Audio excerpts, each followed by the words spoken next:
Coming up on Good Taste. Is this not a fun way to cook or what? Come on, y'all. It's time to get fat. Fantastic place. The food here is great. Spicy, robust, phenomenal. Fat food is the best. All thanks to this nationally celebrated chef who wanted to work on airplanes, not dishes, until his plans took a sharp turn. You were betting on a dream. Yes, definitely. What made him change his flight plan? It is delicious. Thank you. It is fantastic. And then, the Lone Star State has some of the country's best chefs. So what's their recipe for success? When you serve food with freshness and love, people will come to you. Plus, hold on to your beer.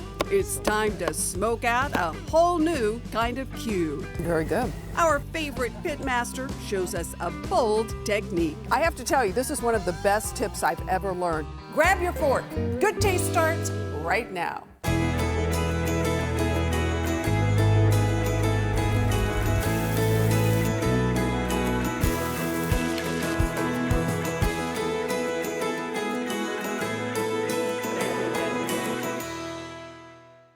Hi everyone, welcome to Good Taste. I'm Tangi Patton.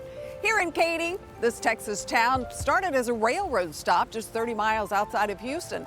It was originally called Cane Island, named for sugarcane growing along a nearby creek. These days, this sweet spot is a culinary spot, thanks to a place with a funny name, but some seriously good eats. Far East flavors and flair are all the rage in Katy's booming New Asian Town.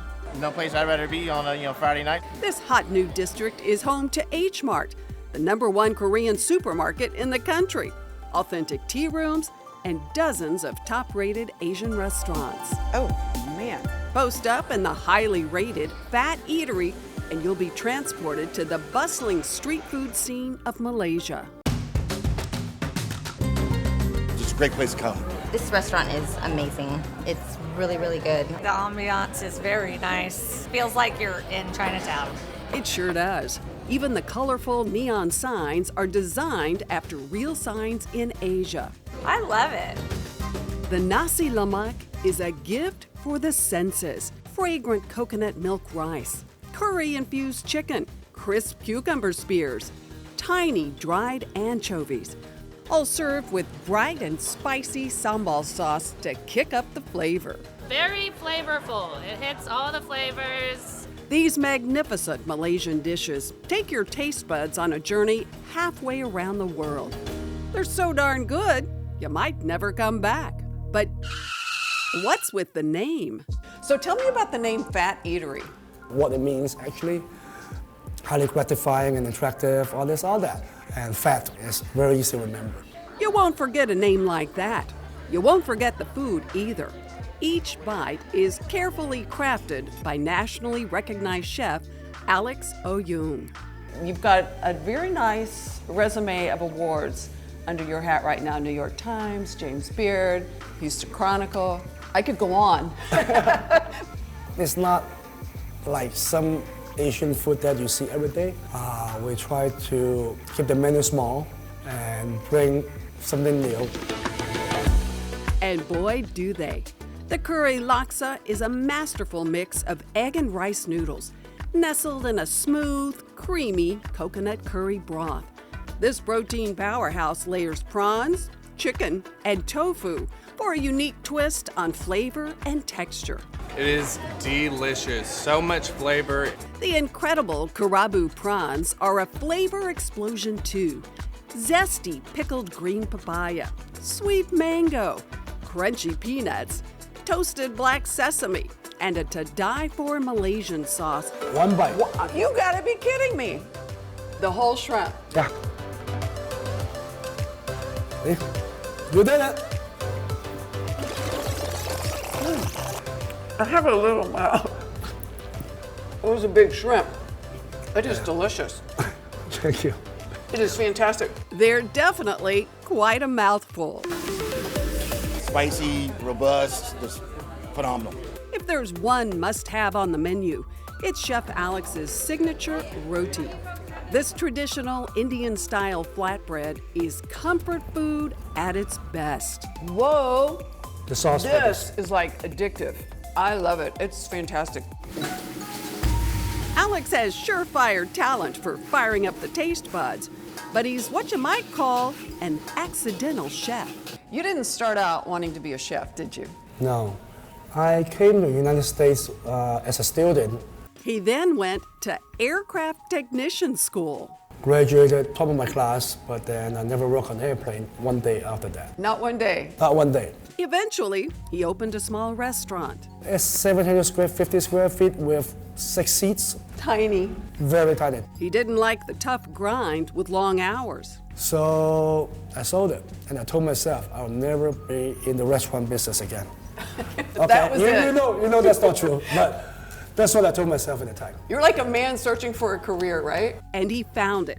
He opened Phat Eatery in 2018, but it wasn't easy. When we signed for the space, there was nothing. There was no building. It was like just dirt. You were betting on a dream. Yes, definitely, definitely. That dream and the relentless quest for a life he's passionate about paid off. This is a fantastic place. The food here is great. Everything is delicious. Alex's finesse in the kitchen has earned national attention. He credits the people around him for keeping him humble. That's very important. I mean, without the staff, without community, I mean, I'm just another guy in the kitchen. Foodies rave about Alex's legendary CK Tiao.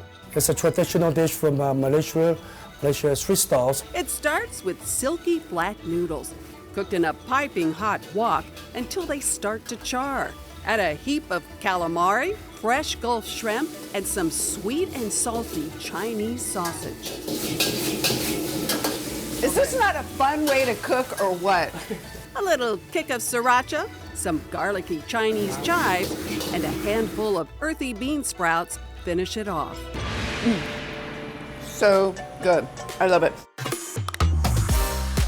From the minute you walk in to the minute you leave, you're gonna love it too. They do a fabulous job. They execute always just spot on. I can sit here all day and talk about it, but if you don't try it, then I'm not doing you service.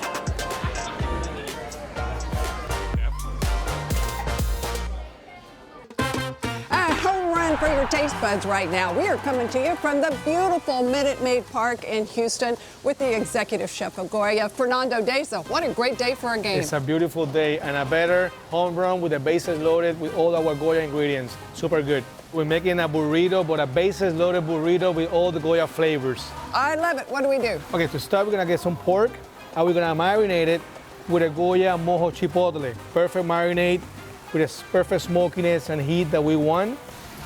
Look at the consistency of that. That's So a good. serious marinade. Nice and rich, a lot of flavors that we're gonna close it with a plastic wrap, put in the fridge for at least an hour, Okay. and then ready to cook.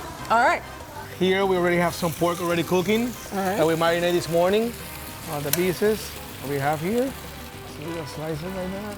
So this is an easy recipe because once you've marinated and cooked the pork, you're essentially done, right? Basically, yeah, you just want to marinate to get the flavor that you want. And we're gonna add some rice. Tell me We're how gonna much put it you in the want. middle, yeah, just like that. Then we're gonna add some of the pork in there, some tomatoes, a little bit of the beans. So easy. The kids That's can help easy. do this, That's right? the whole idea, you know. Just the rice is so flavorful. And if you can help me out with some Goya salsita. Okay, to this spice stuff it up. is so fun. Perfect for all the, tacos and tostadas and nachos, chilies, Yeah. any of your favorite recipes. If you like a little kick of heat, It's so good. great. Then basically just, you're gonna wrap it up, just simple like this. Just like that, the burrito. And voila. Have it ready, some Goya yuca chips. Can I taste your pork? Oh, please. So good, right?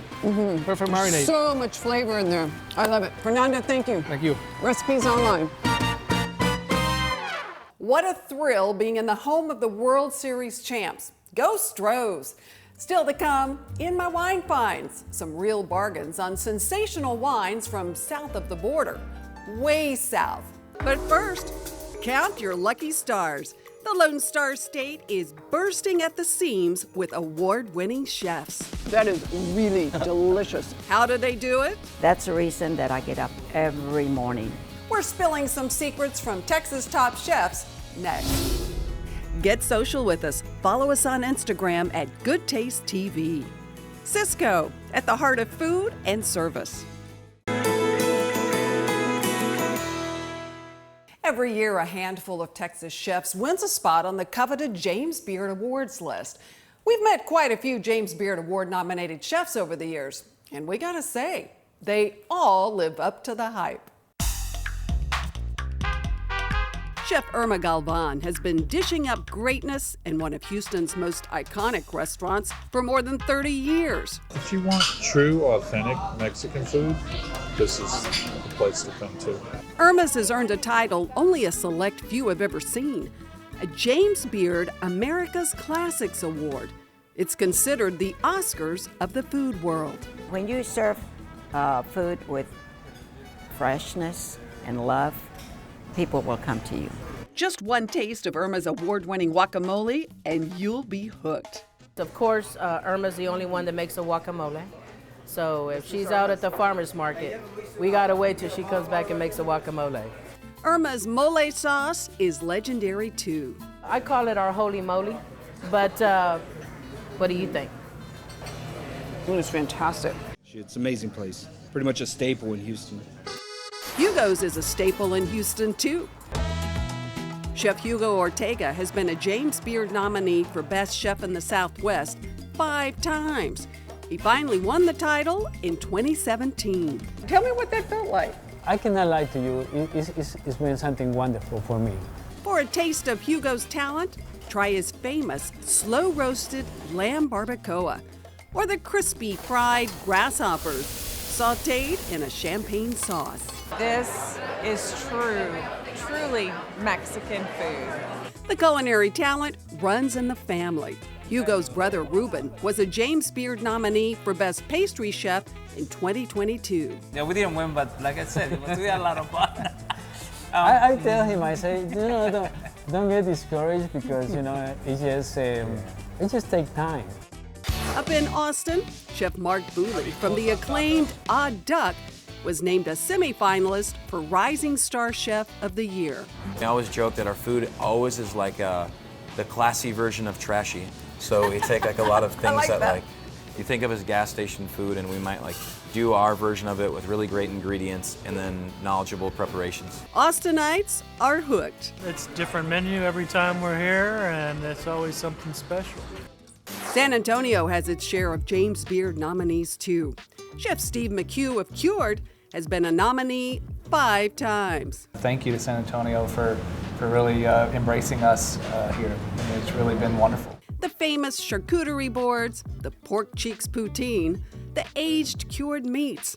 It's easy to see why he's been nominated so many times. This is your pride and joy. I mean, this is your passion. Well, number one, it's the centerpiece of the restaurant. It's the first thing you see when you walk in. It's you know where you are when you walk into Cured. Very dramatic.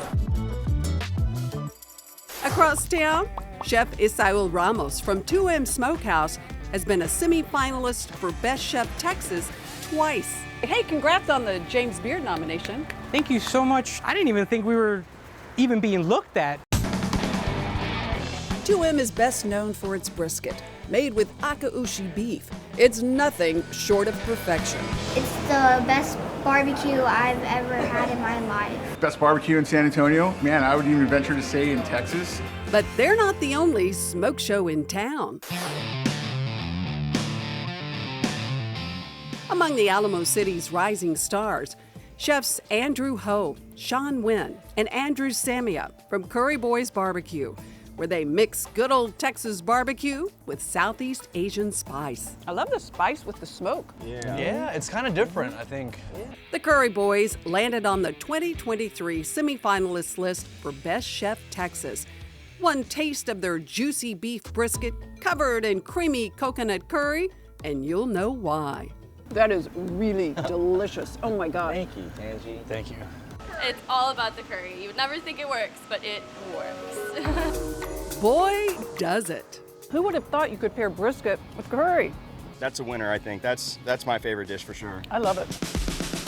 Texas has dozens of chefs who've been recognized by the James Beard Foundation. We haven't met them all, but we're sure as heck gonna try. One thing we know, of all the James Beard chefs we've met, they all have one thing in common. They love what they do, and it shows in their food.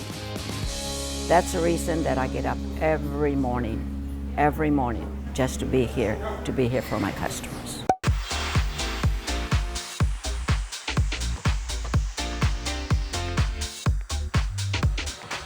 Get your corkscrews ready. It's time for my wine finds. White wine fans, let's start with a Chardonnay that's less than $15 a bottle.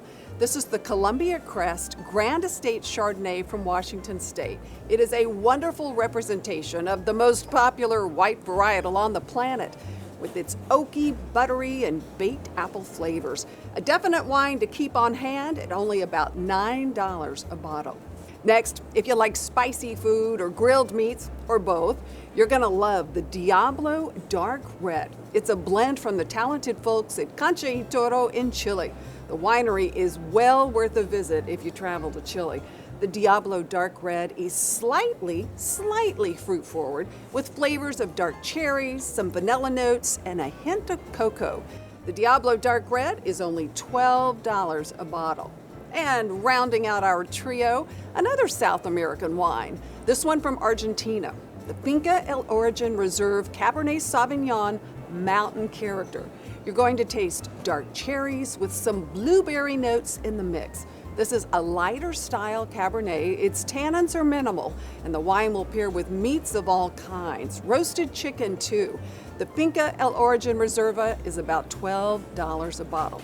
By the way, some of the best wine bargains to be found come from South America, but you can find these South American wines and lots of others right here at HEB. Coming up, who knew? Beer cans make a pretty mean cube. And just chop it up like this a little bit. Some with the skin. Ooh, it is juicy. Wait till you see this tasty twist on smoky goodness next. We love to share good taste. Head to our website at goodtaste.tv, where you'll find delicious recipes from top chefs, my latest wine finds, and restaurant recommendations. Plus, you can see all our episodes right here. Don't forget, sign up for our newsletter while you're there. Good Taste with Tangi is brought to you in part by HEB.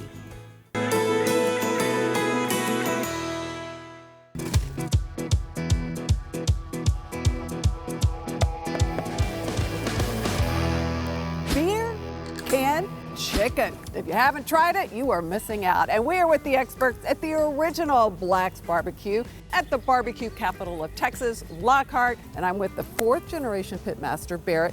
This is a delicious way to do chicken, right? That's right. Yeah, it's been around for a long time, and it's not a traditional barbecue method, but it's another way to put a little spin, a little twist, to have something different. Yeah, something kind of fun, a challenge, That's really. Right. That's right. Okay, what do we do? First, we want to start building the flavor, and we start with a chicken, not too big. We like it about 5 pounds. Okay. Because you're putting it on a beer can, you don't want it too heavy.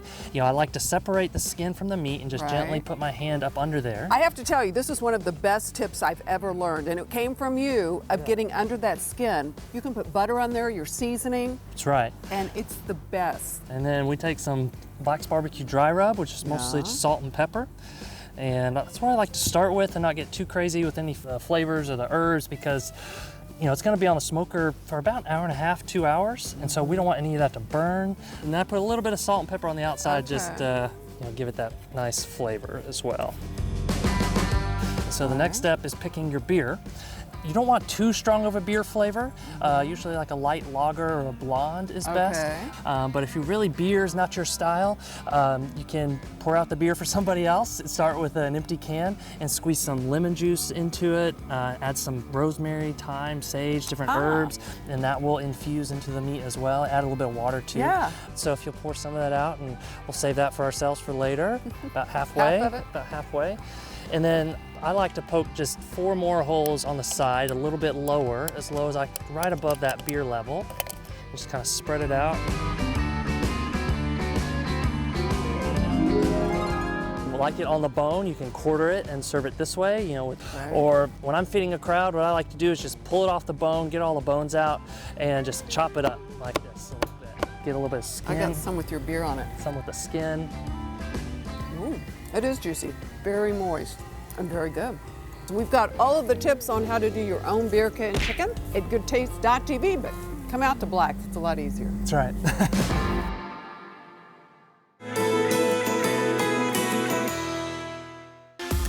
When visiting the Houston area, the Good Taste team loves to stay at the Best Western Plus in Katy, conveniently located right on the I-10 corridor with easy access to all your favorite destinations. Still hungry for more? Well, log on to goodtaste.tv for our list of restaurants to choose from. You'll also find the recipe from today's show there. And don't forget to say hello on social media. You can find us on Instagram at Good Taste TV. This week, we want to say hello to our newest TV affiliate in North Texas, KXII in Sherman.